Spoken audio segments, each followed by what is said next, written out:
Good afternoon. It's 46 degrees in Richland Center at 12:08. For WRCO News, I'm Joanne Krulotz. The presidential campaigns make their final push in Wisconsin. After Donald Trump rallied in the Green Bay area and Kamala Harris in Madison Wednesday, the focus is on Milwaukee.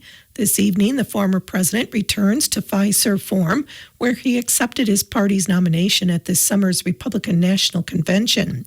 Vice President Harris holds a rally and concert around the same time at State Fair Park in West Allis, featuring musical acts including the Isley Brothers, Glorilla, and Flo Milli. Both events start at 7. On election night, the state's biggest city could cause everyone else to wait. Civic Media's Stuart J. Waddles has more. Milwaukee's absentee ballot results are typically reported late on election night, often after midnight. That's due to the large number of ballots and state law restrictions.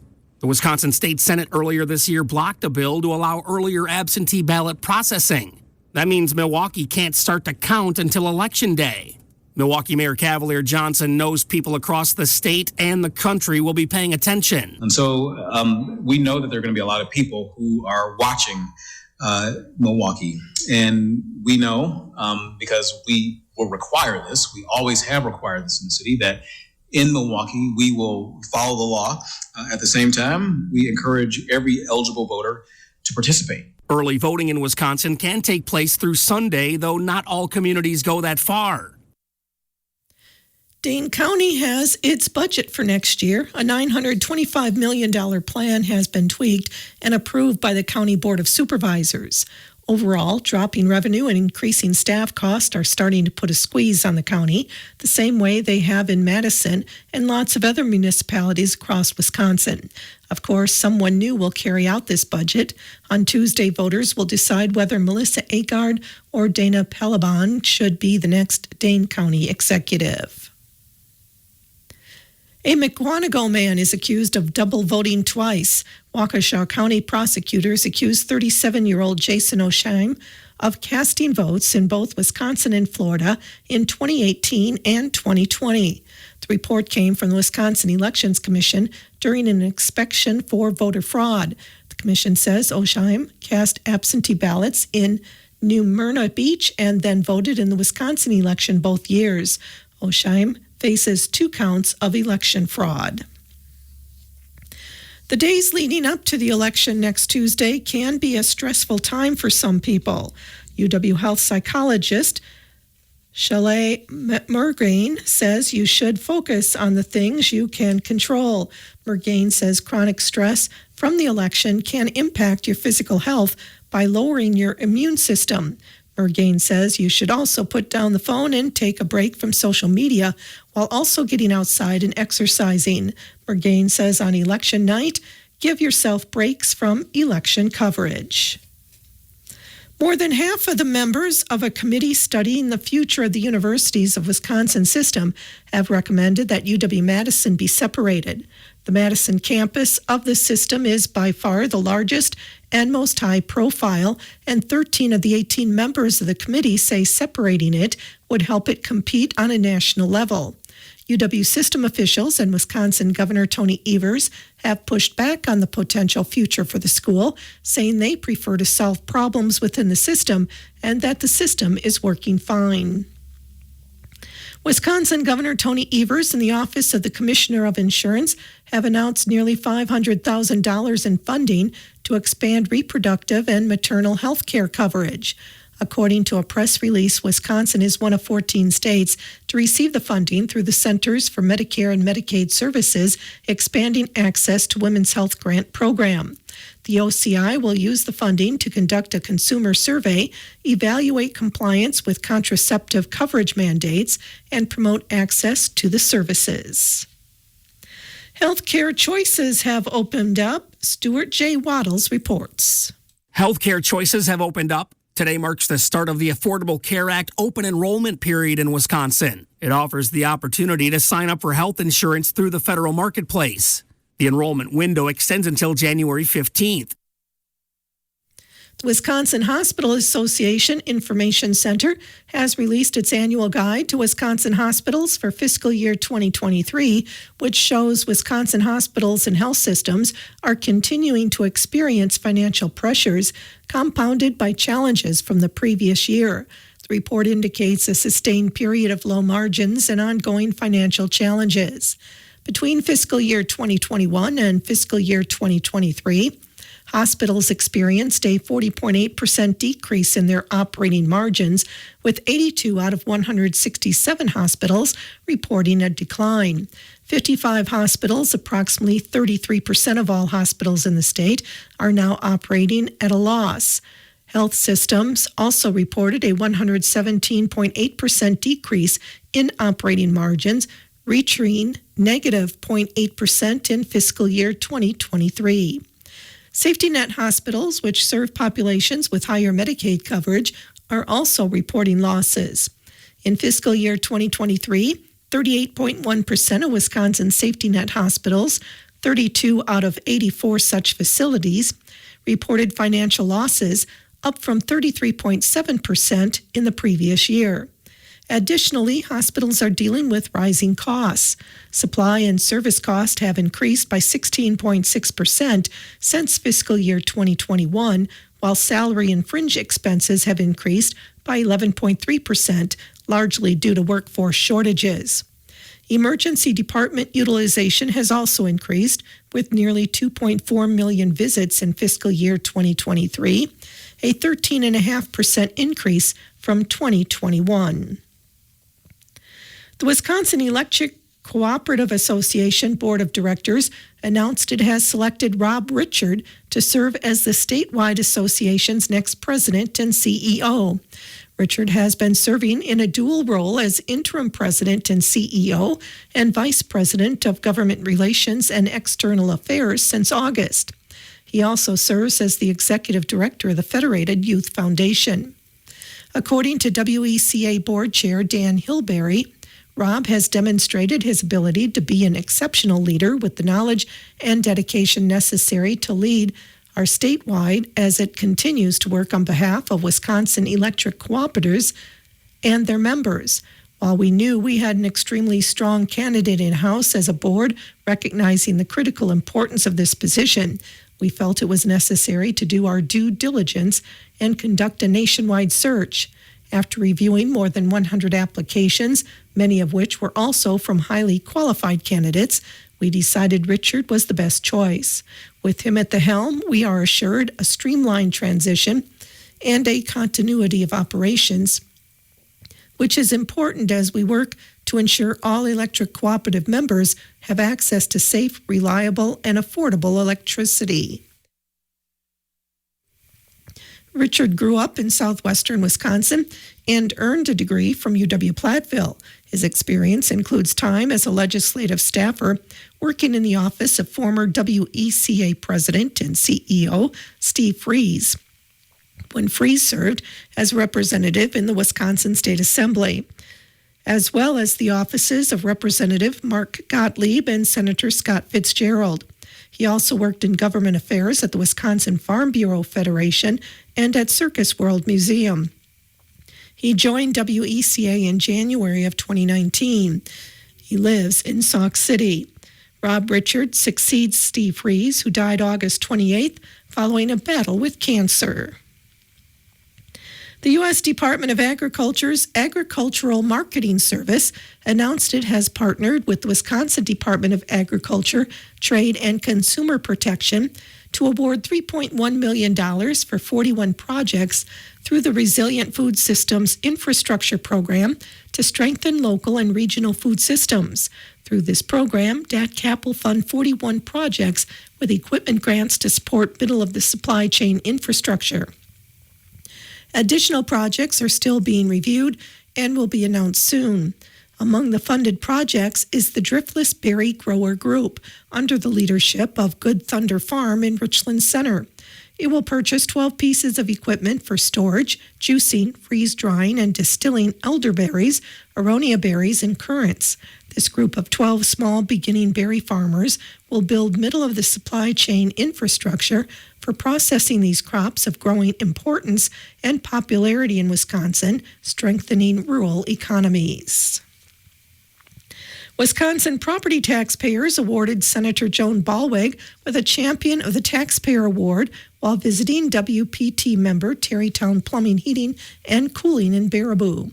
The Champion of the Taxpayer Award is given to state legislators that work to correct and improve our tax climate and the investment of those dollars to benefit Wisconsin and all our fellow citizens.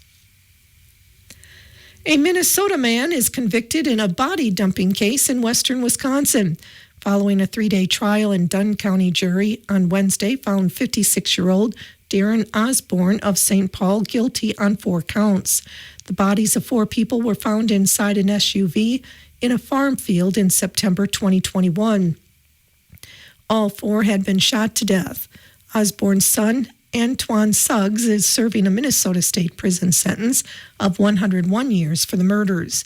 Prosecutors said Suggs killed the victim in St. Paul, then asked his father to help transport the bodies to Wisconsin. Osborne, who acted as his own attorney, faces up to 50 years in prison at sentencing December 13th. The mother of Elijah Vu has pleaded not guilty to charges in the 3-year-old boy's death. 31-year-old Katrina Bauer pleaded not guilty this week to felony charges of chronic neglect of a child resulting in death and neglecting a child under age 6. Bauer's next court date is December 20th. She is being held at the Manitowoc County Jail on a $400,000 cash bond. Her boyfriend, Jesse Vang, is also charged with Elijah's death. He's being held on a $500,000 bond and has a court date on Monday. Elijah went missing in February in 2 Rivers, and his remains were found there on September 7th. A Madison woman working as a live-in babysitter faces charges in a child's death. 18-year-old Mileta Alfaro Rizzo faces a charge of child neglect ending in death.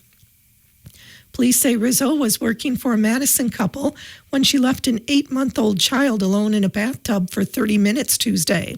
The child was found unresponsive by paramedics. Rizzo is being held on $25,000 bond. 36-year-old Larry Williamson will serve 12 years in federal prison. Williamson helped deliver the most illegal drugs ever seized by law enforcement in southern Wisconsin.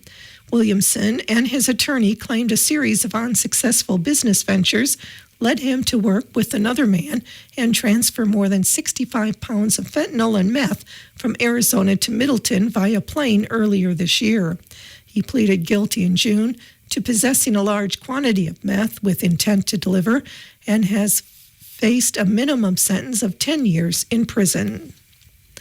Life insurance is an important aspect of financial planning. However, finding a policy that fits your budget and financial goals can be a real challenge with so many options available. In fact, a 2022 study revealed that people who don't feel knowledgeable about life insurance are less likely to have coverage. The Better Business Bureau recommends the following tips to help you decide if you need life insurance, what kind of insurance is best for you, and how to purchase a policy. Determine if you need life insurance coverage. Life insurance is practical for many, if not most, but there are situations where you might not need it. You should definitely consider purchasing a policy if you want your funeral and burial expenses to be paid without eating into your assets. Loved ones depend on you financially and would need significant financial support if you passed away. Your family would be left with a large debt in the event of your death. You want to pay for a dependent's child care, tuition, or retirement expenses, or if you wish to leave a charitable legacy behind for a cause close to your heart. If none of these situations apply to you, you may not need life insurance. Think about how much life insurance you need. Consider the financial needs of your beneficiaries to determine how much insurance you should buy. Get to know the different types of life insurance. Term life policies generally have lower premiums than permanent policies as they only cover a specific term of your life. They typically last between 1 and 30 years. The longer the term, the higher your premium will be. Once the term ends, you stop paying and no longer have coverage. Generally, no cash value is given back to the insured when the term is complete. That said, some life insurance companies may allow you to extend the term of your policy or convert it to a permanent policy, and in a few cases, they may offer a return of premium. A term life policy is a good choice for someone on a tight budget or who only wants life insurance for a specific time. Worth noting, too, is that if you have a group life insurance plan from your employer, it's likely a term policy that ends when you leave the company. If you are looking for coverage that will span several decades until your death, you'll want a permanent life insurance policy, sometimes called a whole or universal policy. Permanent policies cost more, but they have extra benefits, such as receiving the policy's cash value if you terminate it early and borrowing the amount of the current cash value from the insurance company as a loan. There are a few different kinds you can choose from. Whole or ordinary life insurance is the most common kind of permanent life insurance. This kind of policy is straightforward. It offers a death benefit and works as a savings account. You agree to pay premiums for a specific death benefit, and the company agrees to pay you dividends periodically. Usually, this kind of policy includes a guaranteed interest rate and predictable premium rates over the course of the policy's life. Adjustable or universal life insurance gives the policyholder more flexibility than whole policies. Sometimes you can increase your death benefit by passing a medical exam. In addition, you can choose to pay more than your premium up to a limit, and the extra money goes into your cash account. Or you can pay less than the premium and draw from the cash account to cover the difference. These options make this kind of plan appealing to workers with fluctuating incomes. With universal life insurance, the cash value account usually earns interest based on current market rates, which can change over time. All these factors mean this kind of policy needs to be monitored regularly by the policyholder. Keeping an eye on your policy's cash value will help you avoid a lapse in coverage, especially if you pay less than the minimum premium on occasion. With variable life insurance, policyholders receive death benefits, and they can also use their cash value account to invest in stocks, bonds, and money market mutual funds. This means there is a potential for growing the value of your policy quicker, but there is quite a bit more risk involved. One example of variable life insurance is indexed universal life, or IUL, which is best for someone with a good understanding of the stock market, fees, and forecast. IUL is gaining popularity, but without at least some investment experience, it can be easy to allow coverage to lapse. Plus, market crashes could mean you must pay higher premiums to keep your policy in force. Compare life insurance companies. There are many providers to choose from, so you'll want to comparison shop. You can contact an insurance agent, a broker, or an insurance company directly to get help comparing policies and pricing, or in many cases, you can comparison shop online. Once you've narrowed down your selection, ensure the companies you are interested in are licensed and have a good business reputation. Read reviews, look up the company on bbb.org, and ask your friends and family if they have any experience with it. Take the customer service level into account along with the company's financial rating. Remember that the financial rating they've received is a projection, not a guarantee. Watch out for mail order life insurance. You may get offers to buy life insurance through the mail at attractively low prices. The pitch may say you will be approved regardless of age and health. Be careful. Never purchase such a policy until you have read and understood every word, not just the advertising. Also, check with state insurance authorities to find out if the company is licensed to sell insurance in your state. Daylight saving time ends Sunday at 2 a.m. Clocks will fall back an hour to standard time. As we fall back this Sunday with the end of daylight saving time, Ready Wisconsin encourages people to take advantage of the time change to create a safer home for themselves and loved ones. Carbon monoxide alarms are important for keeping your family safe from this harmful gas if it leaks from furnaces and other appliances. They help alert you to danger so you leave your home safely. In 2023, there were 341 emergency department visits and 35 deaths due to unintentional carbon monoxide poisoning.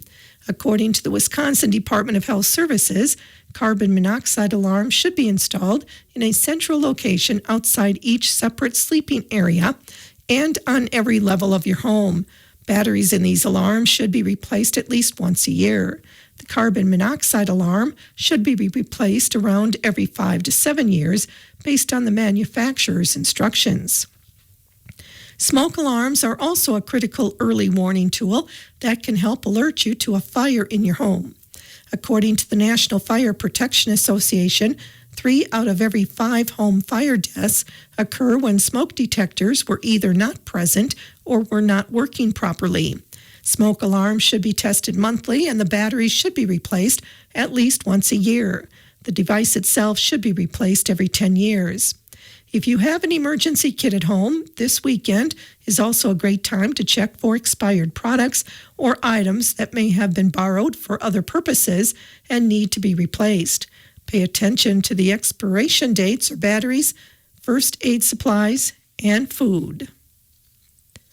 It's almost time to turn back those clocks for daylight saving time. Meteorologist Brittany Merlot explains how your children, pets, and health may struggle with the change. On Sunday, we get an extra hour of sleep when the clocks fall back an hour at 2 a.m., resulting in earlier sunrises and earlier sunsets. People with seasonal affective disorder suffer with the shorter days and less sunlight of fall and winter. While this change gives us an extra hour of sleep, the time difference can still cause confusion and disruptions to the schedules for kids and pets. The Journal of Clinical Sleep Medicine says the shift in time change has been associated with increased heart attacks, strokes, abnormal heart rhythms, sleep disruption, mood disturbances, and even suicide. Experts recommend to begin to alter your bedtime now, gradually, to accommodate for the change. People tend to feel more tired with the less light. A common chemical that regulates that is called serotonin, and that comes from the sun. So it's important to increase your exposure to sunlight during the day, especially in the morning. Be sure to get plenty of rest, get exercise, be active, and make sure to eat a well-balanced diet full of fruits and veggies to regulate your mood cycle. And you can also consider a light therapy lamp. They're designed to simulate natural sunlight and help you. Experts say it's also okay to take naps if you feel fatigued, but limit the nap to 30 minutes and take it before 3 p.m. And standard time will last until March 9th, when we will again spring forward with the return of daylight saving time. I'm meteorologist Brittany Merlot. The Lone Rock 130-133 Bridge Project has announced a river navigation update. Beginning today, the North Channel will be closed to river navigation for bridge demolition operations and will remain closed through late November. The South Channel is now open, though the water is shallow through the channel opening along the South Riverbank. Please take caution. Motorized boats are not recommended. Today's winner in the Ithaca Football Boosters Calendar Raffle is Josh Cast.